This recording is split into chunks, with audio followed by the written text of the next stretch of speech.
কুচবিহারের সবচেয়ে বড় মেলায় আছে, তোমরা ভিউ দেখতে পাইতেছো, আর হ্যাঁ ভিউয়ের সাথে ভিড়টাও দেখে নাও।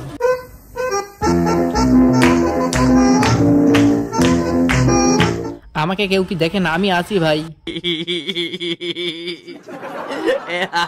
ঝুনঝুনির সাউন্ড তো আমরা শুনবাই। বাজাও সেই জায়গা যায় জোর করে নিয়ে খাবো আমি ভাই, সব ক্ষেত্রে আসি। চার চাকা অনেকক্ষণ থেকে খুঁজতেছি যে আমার চার চাকা কই পার্ক করছি, তারপর আমার মনে পড়লো আমার তো অকাতের গাড়ি চার চাকা না এইটা।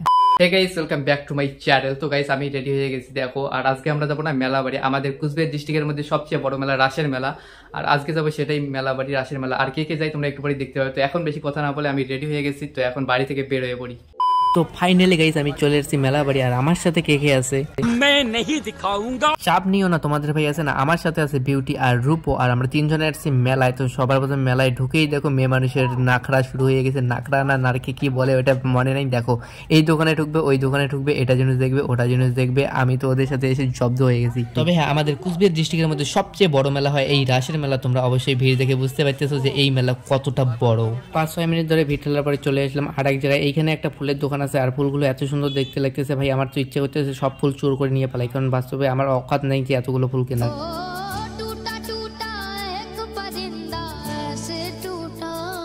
বিউটি আর উপর যে পাশে মেয়ে মানুষের জন্য সে পাশেই দৌড়াইতেছে বারবার, একবার জুতো একবার ব্যাগ, কিন্তু আমি ওদের মাঝখানে গিয়ে ভোতা হয়ে দাঁড়িয়ে থাকি।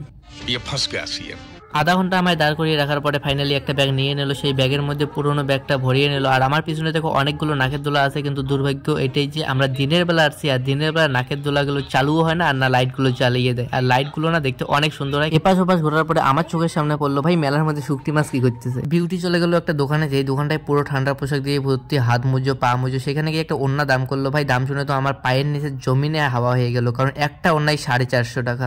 তো ঘুরতে ঘুরতে এমন একটা জায়গায় চলে গেলাম মেলার, যেখানে চারপাশেই মাইক বেজতেছে। ও ভাই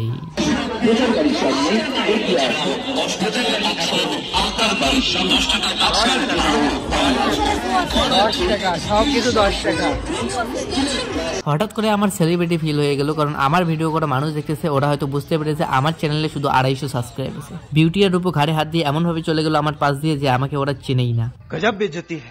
ভিড় ঠেলতে ঠেলতে রাস্তার মধ্যে দেখলাম 250 বলে ছোটার বিক্রি করতেছে। বিউটি বুঝতেছে না যে 250 মানে কি, ও ভাবতেছে যে 150। তারপর আমি ওকে বুঝিয়ে দিলাম 250 মানে 250 মেন্টাল। তারপর আমরা চলে আসলাম ঠাকুরের দোকানে। এখানে এসে আমি ঠাকুরের জন্য ছোট ছোট মোটুক 2টা নিয়ে নিলাম। মেলা বাড়িতে এত ভিড়ের মাঝখানে দেখো এই সাপড়িগুলোকে না আমার বলার মতো কিছু জবাব নেই ভাই। তোমরাই কমেন্ট করে বলো এই সাপড়িদের জন্য একটা সুন্দর একটা গালি বের করো তো এই সাপড়ির জন্য। দেখো ভিড়ের মাঝখানে টোটো ঢোকাইছে, আর আমি বুঝতে পারতেছি না যে মেলার মধ্যে এত পুলিশ, ওরা এখন কই থাকে ভাই, এখন কই থাকে।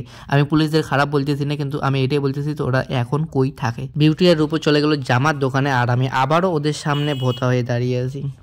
বিউটি ঝুনঝুনি নিয়ে নিল একটা ভাই, ওর জন্য এটাই শোভা পায়, ওর জন্য আর কিছু শোভা পায় না সত্যি বলতে গেলে। না ভাই অতটা ভাবো না যে মজা করতেছি, কারণ ওর ভাইয়ের জন্য নিল ঝুনঝুনি, কিন্তু একটু ঝুনঝুনির সাউন্ড তো আমরা শুনবাই।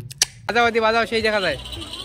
जब मैं हद से आगे बढ़ गया था आशिकी में, यानी जिंदगी को ले रहा मजाक ही में। ঝুনঝুনি বাজনা দেখে চলে আসলাম জুতোর দোকানে। এখানে এসে রূপো জুতো চয়েস করে জুতো নিয়ে নিল। এতক্ষণ তো বিউটি নিছে, এখন রূপোর পালা। ফাইনালি অনেক ঘোরাঘুরি করে চলে আসলাম খাইতে। এখন হচ্ছে পেট পুজোর টাইম, আর আমরা বসে আছি কম করে 5 মিনিট ধরে, এখনো আমাদের খাবার রেডি করে নাই। আমরা বলছি যে 3টে রোল দিতে, কিন্তু এখনো রেডি করে নাই, রেডি করতেছে। কম করে 15 মিনিট ওয়েট করার পরে চলে আসলো, কিন্তু সবার আগে বিউটির কাছে আসছে। বিউটি আগেই নিয়ে খাওয়া শুরু করেছে। রূপো আর আমি বসে দেখতেছি, আমাদের নাই, ও দেখো একটু দেয়ও না, আমরা লোভ পাইতেছি, কিন্তু আমি তো বান্দর জোর করে নিয়ে খাবো। আমি ভাই সব ক্ষেত্রে আসি, খাওয়ার দিক দিয়ে আমি আগেই থাকবো, কিন্তু হ্যাঁ কেনাকাটার দিক দিয়ে মেয়েরাই আগে, এটা আমি মানলাম, আজকে ভাই মানলাম।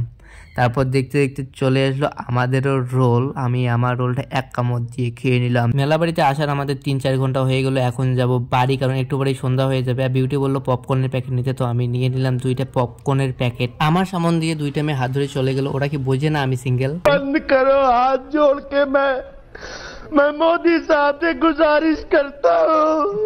বাড়ি আসার সময় আমি আমার 4 চাকা অনেকক্ষণ থেকে খুঁজতেছি যে আমার 4 চাকা কই পার্ক করছি। তারপর আমার মনে পড়লো আমার তো অকাতের গাড়ি 4 চাকা না এইটা। আমার অকাতের গাড়ি থেকে নেমে চলে আসলাম বাস স্ট্যান্ডে, আর বাস স্ট্যান্ডের কাছেই হয়েছে ভিডিও হল, আর এইখানে দেখো অ্যানিমেল মুভি দিয়েছে। আমার পিছনে দেখছো এক ঝলক। চলে আসলাম বাস স্ট্যান্ডে। এখন আমরা বাসে চলে যাব বাড়ি, আর আজকের মনে করে দিলাম টাটা তাড়াতাড়ি।